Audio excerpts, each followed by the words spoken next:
పదం ప్రగతి పదంలో నడిపించిన మన కలం వీరులకు జై హో జై హో జై హో జై హో జై హో.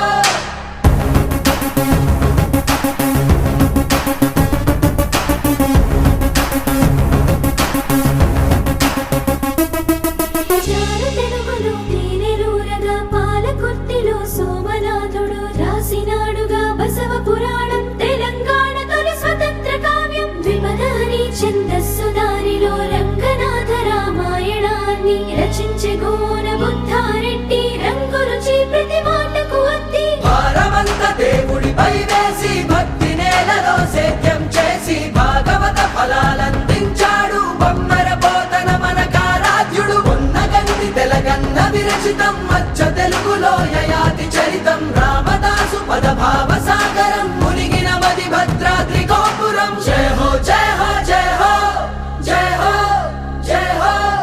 మన ప్రాంతంలో పత్రిక నడిపి మన కవి మిత్రుల సత్తువ తెలిపి ప్రసాదించెను ఒక వరం ప్రతాపరెడ్డి సురవరం. బడి పలుకుల భాషే సరికాదని పలుకుబడుల భాషే మన సిరి అని ఎలుగెత్తినాడు ఆలోచి తెలంగాణకి దిక్సూచి.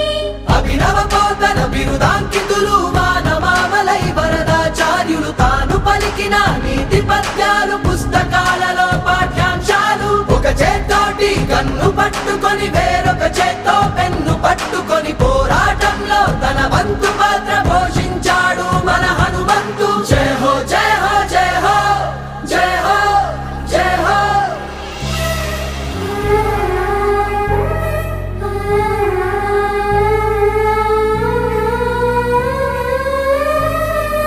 నాటకాలలో నాంది గీతం తెలుగులోను తొలి సినిమా గేయం రాసెను రసధుని చిందేలా కేశవదాసు చందాల తెలంగాణ విముక్తి కోసం ఉద్యమించిన పద్య సారథి అగ్నిధారలే పొంగిన శరథి అతడే అతడే దాశరథి.